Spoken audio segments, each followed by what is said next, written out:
So there must be a lot of people interested in detoxing. This is good.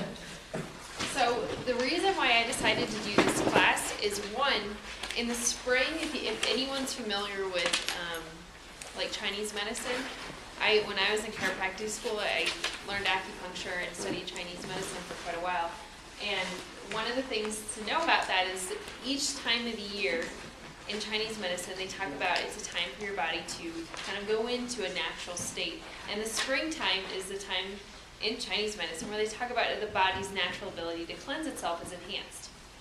And so around this time period, it's very common in the spring for people's liver to be very active.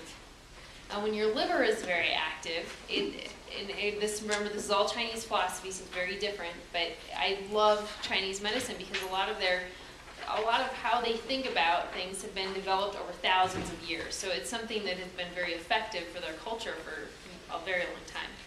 But when you talk about that, when they talk about springtime and cleansing that happens in the body, it's aggravated by wind. So a lot of times when it's windy, people will actually feel angry or even more irritable. Or you may notice that at work, or that people are just kind of more on edge. So that goes along with the liver, as well as the emotion of anger. And so real common during the springtime for people to be extra irritable or very sensitive. And I've seen that pattern. I used to think, oh, that's kind of interesting. I get to see it now in action every spring. So it's kind of interesting as you look at those patterns, but spring is literally the perfect time for your body to detox. And what I want to go through tonight is to give people a true understanding of what your body is doing when you're detoxing. Because I hear over and over again, people ask me, is that really true? Am I really able to detox? Or they'll, if you go to have a massage done, or when you start this process of changing your nervous system, we really will say you need to drink a lot of water. So I want you to understand a little bit about what that natural process is that's happening within your body, as well how to support that. Because we're going to go through what the common symptoms of experiencing the need for detoxification in your body are, and how you can really support that and enhance that within your system. So I'm not used to using this, so bear with me. But when we talk about it, this is kind of going to be the scope of our class. We're going to talk about why we actually have this problem, why people actually need to work on detoxification, as well as the process that literally physiologically what your body is going through.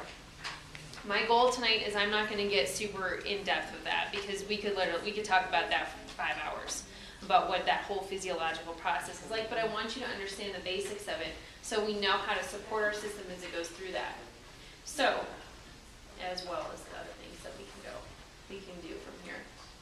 So this is why, these are some of the statistics of why people would need to detox. Because I hear all the time, well, isn't this stuff normal, or aren't I just exposed to these types of things on an everyday basis? Well, this is what's happened in our current society in the last, if you look at it, about the last 50 years. And so it's really important to be aware of these things. But when we talk about xenobiotics, those are things that are some kind of a foreign substance that your body is being exposed to, that's causing some type of a harmful type of a reaction within your system. And so if anyone's been to the class that I do on balancing hormones, we talk a lot about xenoestrogens. Xenoestrogens are going to mimic hormones within our body and can wreak havoc on our entire hormonal balance. But when we talk about xenobiotics, that's a bigger category. That's going to include everything from xenoestrogens, xenohormones, to other things that are affecting your system. And so just a few of these facts. Since World War II, 75,000 to 80,000 new synthetic chemicals have been released into our environment. Think of that.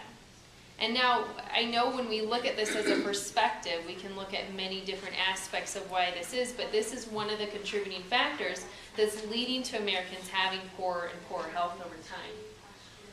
So less than half have been tested for their potential toxicity to adult humans.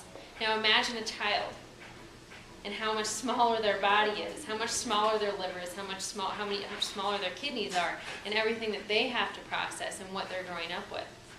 That was my question when I read that piece of research. Over 4 billion pounds of pesticides are used annually in the U.S. I think this is so interesting of how we treat this issue, but current law allows 350 different pesticides to be used in the food that we eat. If you've been to any of our nutrition classes, I will say over and over again how important organic food is. That's one of the reasons why. I know it costs more, but it's worth it if you're concerned about being exposed to all of that. The average home contains 3 to 10 gallons of hazardous materials, and 400 synthetic chemicals can be found in the average human body. I know they finally started to recognize this on the news because if you listen to the basic media, or if you have the TV on at all, there's constantly, commercials about all these great skin products and sunscreens and all these things that even topically we can apply to our bodies. Realize that your liver and your kidneys have to detoxify every single one of those compounds. Every time you're behind a car that has a lot of exhaust, or you look at that car that accelerates in front of you and there's this big puff of black smoke behind their car, your body has to deal with that. Anything taken in through the lungs, anything you eat, anything that goes through the skin, your body has to work to detoxify that. So I know to me it doesn't make sense that we pay more to have fewer chemicals in our products, but we do. I mean, it takes a lot more work and a lot more standards to not be exposed to those types